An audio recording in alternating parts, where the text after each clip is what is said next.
Guys, നമ്മൾ രാവിലെ തന്നെ പോകുന്നത് ഒരു ഷോപ്പിങ്ങിനാണ് കേട്ടോ. ഞാൻ മാത്രമല്ല, അമ്മയും ഉണ്ട് കേട്ടോ. ഞാനും അമ്മയും കൂടിയാണ് വീട്ടിൽ നിന്ന് ഇറങ്ങുന്നത്. അവിടെ ചെന്ന് കഴിയുമ്പോൾ അമ്മേൻ്റെ അനിയത്തിയും വരും. അപ്പോൾ ഞങ്ങൾ മൂന്നാളും കൂടി ഷോപ്പ് ചെയ്യാനുള്ള പ്ലാനിലാണ് പോകുന്നത്. നമ്മൾ വൈക്കത്തേക്കാണ് കേട്ടോ പോയത്.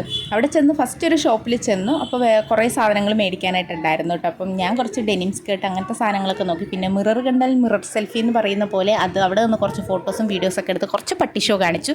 അത് കഴിഞ്ഞ് ഞങ്ങൾ കുറച്ച് മെറ്റീരിയലിൻ്റെ സെക്ഷനിലേക്ക് വന്നു കേട്ടോ. അമ്മ മറ്റേ നാഗവല്ലിയുടെ സാധനങ്ങളൊക്കെ കാണുന്ന പോലെ അതിൽ കിടന്ന് പരതായിരുന്നു. അതിനുശേഷം കുറേ നേരം നിന്ന് വിഷമിച്ചപ്പോൾ ഞാനൊരു നാരങ്ങ വെള്ളം കുടിക്കാനായിട്ട് പോയി. അപ്പോൾ അതാ നമ്മൾ വെയിറ്റ് ചെയ്തുന്ന ആൾ വന്നിട്ടുണ്ട് കേട്ടോ. ഇതാണ് കേട്ടോ എൻ്റെ അമ്മേൻ്റെ അനിയത്തിയാണ്. ഇവരുടെ ഹൗസ് വാമിംഗ് ആണ്. അതിന് വേണ്ടിയിട്ട് കുറച്ച് സാധനങ്ങളൊക്കെ വാങ്ങാനായിട്ടാണ് വന്നിരിക്കുന്നത്. അവിടുത്തെ കടകൾ മുഴുവൻ കയറി ഇറങ്ങി നിരങ്ങിയിട്ടാണ് ആ സാധനം ഒപ്പിച്ചത് കേട്ടോ. സത്യം പറഞ്ഞാൽ എല്ലാ കടകളിലും തന്നെ കയറിയിട്ടുണ്ട്. ഇനി അവിടെ കയറാത്തതായിട്ട് ഒരൊറ്റ ടെക്സ്റ്റൈൽസ് പോലും ഇല്ലെന്നുള്ള അവസ്ഥയിലായിട്ടോ. അവസാനം എവിടെ നിന്നൊക്കെയോ ഒപ്പിച്ചു. അത് കഴിഞ്ഞിട്ട് അതിന് വെക്കാനുള്ള കുറച്ച് സാധനങ്ങളൊക്കെ മേടിച്ചിട്ട് നമ്മൾ പോന്നു.